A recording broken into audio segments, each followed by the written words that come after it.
Congratulations on wanting to take the shortcut to easier brass playing. Hi, today I'd like to talk to you about results-driven playing versus process-driven learning. So if you're playing your instrument the way that you want, you're getting the results that you want, well, you probably wouldn't be watching this. But if you're not being able to attain your dream avatar, the dream of what you want to play like and getting the gigs that you want, being on the stages that you want to get to, what are your obstructions?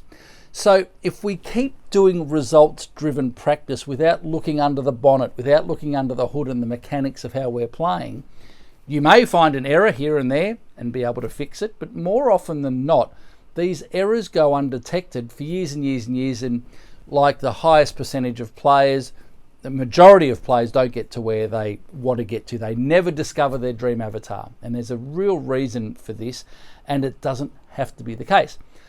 So we need to understand with our psychology how the system works, and then by using feelings, the feeling of playing, that's the way we detect errors and correct them, by the sensation of what we're doing. And we use the feeling of these errors to change the way that Brian the brain here, we need to change the way that he thinks about it. So he sends different messages to the muscles in order to get different results, to get better results. So process driven is getting under the bonnet, getting under the hood and going, right, how does this system work? Where are my errors? So by little bit, we have to break down the machine and be aware of the processes that are at play when we're playing. Now, when we go to find an error, that means a change of process. Now, if your intention is to play a note, we're looking at the ink, we're trying to play a note, Brian the brain is going to rely on what he knows now. So if your intention is to play the ink, play a note, you won't change the brain. When you understand the processes and the feeling of what you're trying to achieve, the note might not come out. That's fine. We play no notes to train the body, the feeling of what we want. Then over time, we add sound and we add the ink, we add the notes, and we play the notes in a more efficient way because we're refining our processes. Now, of course, there's inkitis.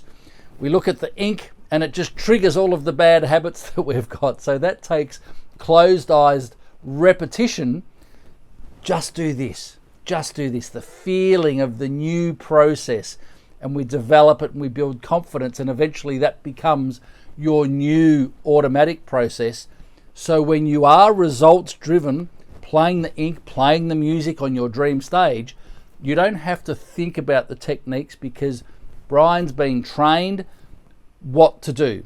But in the meantime, we need to keep looking through the system, finding out the processes that make playing work, refine the processes, eliminate the errors, and slowly embed them so we do them automatically. Process-driven practice is massively important.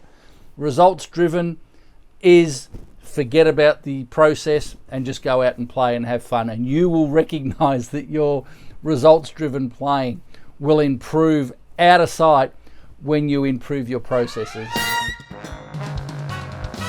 Hey guys, if you're wanting my help to develop an efficient 3 to 4 octave range with consistency, confidence, a killer sound and a virtuoso technique, I've put everything I've learned over the last 35 years into one easy to follow program that you can benefit from right now at absolutely no cost for the next 7 days. From your very first lesson, you'll begin to understand why you're having playing problems and why you're hitting ceilings. Our step-by-step comprehensive technical development program is for all brass players of all levels and all styles, and I run live weekly masterclasses and live lessons via Zoom to make sure you're on the right track. If your mind isn't totally blown by day 7, you can opt out without being charged a cent.